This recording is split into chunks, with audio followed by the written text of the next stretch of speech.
Yo, what's up, YouTube? What's up, YouTube? Welcome back to the channel. First things first, the NBA 2K20 demo sucked. Like, that whole was straight giraffe cheeks, bro. It's no way around it. It was not a good way to experience the game before the game came out. And with all these changes coming, it served no purpose. I thought it was going to be one of the best demos since, like, they started doing demos because we were going to be able to test out 6 builds at 99 in a full game. Well, I didn't know it was going to be a full game. I didn't know if it was going to be like a, in a my core setting or something like that. But telling us that we were going to be able to test the builds out firsthand at 99 at its full potential,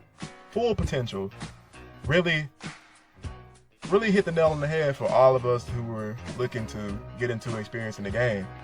But once you got into the demo, making 6 players, it felt like it wasn't enough. It honestly did.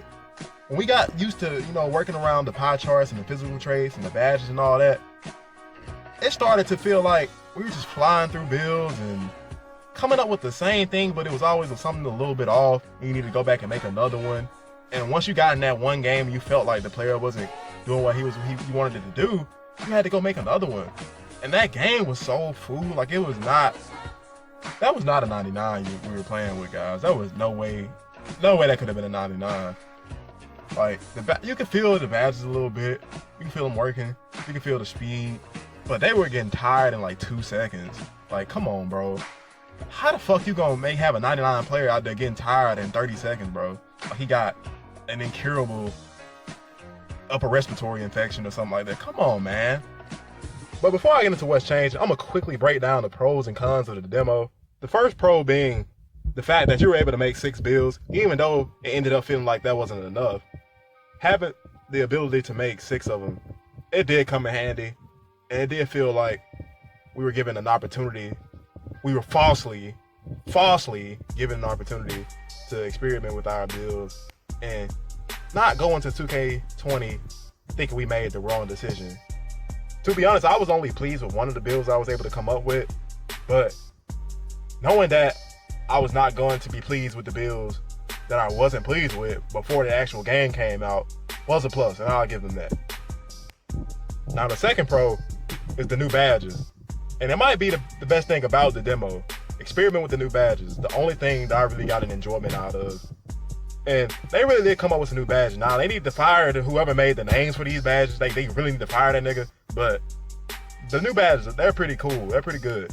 I like how you can upgrade pretty much any badge you wanted to. Determine on what stats you put up and how much badge progress you got in a certain category. But you kind of had full control over that. And I really did like that. I really like the badge part. Now, I can't find shit else good to say about this demo. 2KU was ass. I'm just gonna rant off on what all I thought was ass about this demo. 2KU was ass. Steph Curry felt like a robot. Klay Thompson was hitting greens when you just tap square.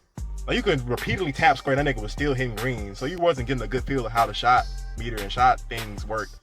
So 2KU completely ass. Secondly, the height and weight cutoffs was terrible. I'm not talking about for shots. You know how Mike Wang said that only certain people of certain heights and weights are going to be able to equip custom jumpers. I'm not talking about that. I'm talking about how much your stats drop when your player's height increased. Like, it was terrible. Like, you can't even make a 6'11" power forward on the game without being super slow and unathletic. I was like, bro, like, is this real? When I was looking, you can't. 6'9" is the cutoff for. It's a starting point for a power forward. Everybody, I know it's pretty much small ball in the NBA now, but everybody's not Kyle Kuzma or Tobias Harris or Montrezl Harrell. There are tall power forwards out there. There are Anthony Davises. There are Kristaps Porzingises. There are LaMarcus Aldridges. Like, there are tall power forwards out there, bro. Come on. There are 7-foot power forwards. We don't have to be small. Most scratches last year were 7 foot and they didn't get a big decrease in their skills. Like, come on. Now, moving on to this boo-boo ass game they made us play in. First off, I already said, you got tired in 2 seconds. You literally had a Gatorade cup by your name. in 2 seconds. I'm not exaggerating.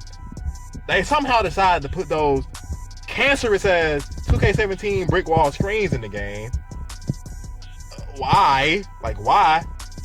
And how could you test out a rebounding build when nobody missed any shots? Nobody missed shots. I don't know about y'all, but any shot that got put up in that demo, in that test game, that hole got the win in the basket. I had like 2 rebounds in each game. It's not because I was getting horsed or something like that. Nobody just missed. Nobody missed at all. Shit was trash, man. Like, it was trash. But that's all I want to talk about that boo-boo ass demo, man. Let's move on to what's changing once the full game comes out. And it was a series of tweets put out by both Mike Wang and Running 2K over the past few days. The first one I'm gonna read to you says, "Thanks for the feedback today. I increased the shot meter size so it's closer to 2K19. Stamina and movement speeds will get buffed as well." Now, Dazar, a longtime NBA 2K developer, actually retweeted this and said, "Boo," once he saw that about the stamina. He was one of the guys who was retweeting like a bunch of tweets about a new revamped stamina system, and I guess he was kind of pissed off about that. But he has since deleted the tweets and I couldn't find them. I honestly didn't care about the shot meter size. I didn't pay attention to it. Going back and looking at it, it was pretty small. Like, that hole was minuscule as hell, but I didn't really care about that. I'm really glad they did pay attention to the stamina, because if that was 99 stamina, because I tested all my builds on 99, if that was 99 stamina, then no. That's a big no. And movement speeds got buffed as well. I did notice like the movement speeds, they weren't slow. Like, they weren't slow. It wasn't that they were slow. They were just clunky as hell. It was way more animated than clunky. So they'll probably address that too. So that's a plus. That update is a plus. The second update states, "We will no longer be locking out jump shot animation based on height and weight for the final game. So don't let that impact your build making decision." That must have been terrible for all the stretchers and post scorers out there who were gonna make the same build they made last year. I felt for you guys, because I'm an athletic finisher when it comes to big man, but I don't knock any other build in the game except last limit. That must have sucked once they heard that they couldn't make a custom jump shot because of height in the game. That really must have sucked. And having to have quick draw on their player because their jump shot is going to be super duper slow, that must have sucked as well. So I'm glad they did come out with an update to fix that. You guys did not need to go through that, man. That's just lame. That was really lame. So I'm glad they fixed that too. But here's the last tweet. Now, there was a bunch of more tweets about stuff that was already in the game that is not going to change. So I don't think I missed something because it's not in this video. But if y'all want me to make a video on things that they elaborated on that was already in the game, I can make that too. But this is just stuff that is changing. Like, this is most definitely changing. So the last tweet says, "So I am seeing the following feedback in my tweets and want to make sure there's nothing else big I forgot. Custom more pies, small forwards, stamina, below buys, hop step dunks, overpowered screens, and shot meter size." So let's break these down one by one. The custom more pie chart thing is probably just going to be more balanced pie charts and more one-dimensional pie charts, just making them more custom or whatever.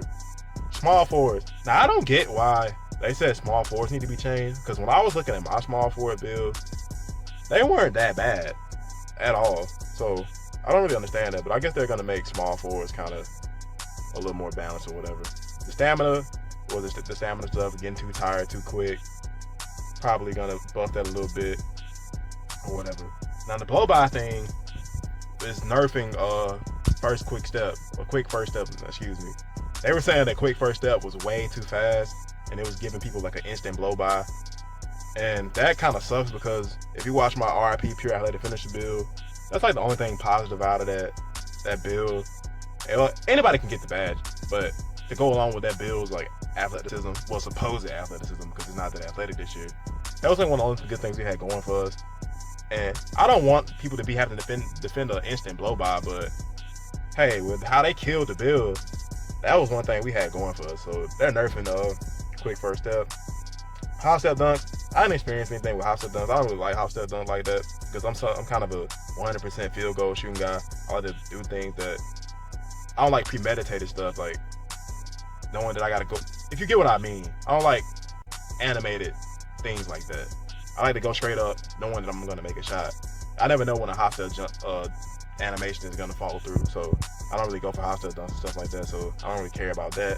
Overpowered screens, that's a plus. Nobody should have to feel like they have to go through fucking Fort Knox in order to guard their man. So I'm very glad they did something about the overpowered screens.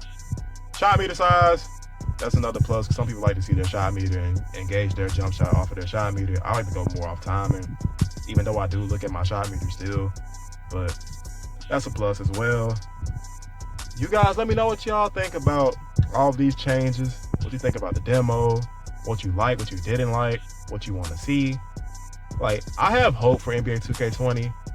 It has potential, but aren't you guys sick of saying that 2K has potential? That's every year with 2K now. Every year we're saying this 2K has potential to be the greatest 2K of all time. This 2K has the potential to be the GOAT. And the potential is just wasted, and they give up on the game a quarter through the game. So I hope they can turn this around and just right the ship, man. Because it's not anything that can't be fixed. It's like 2K, I don't know. Like, it's like the developers just don't know anything about normal basketball. It's like they never seen basketball outside of the confines of 2K. We don't want the game to be an exact simulation of the NBA or real life basketball, because we know it's a video game. It's not going to be like that. But it's certain things that are always in the game that just blows my mind. It's like, this has no business being in a simulation basketball game, Park or my career, doesn't matter. But you guys let me know what y'all think. If y'all want me to make the video on like all of the tweets and stuff I was looking at, like the tweets breaking down and elaborating on things that are in the game that we didn't get to experience in the demo, I can do that as well. You guys just need to let me know. But I am out of here, and I will see you guys in the next video. RSK, let it play, boy.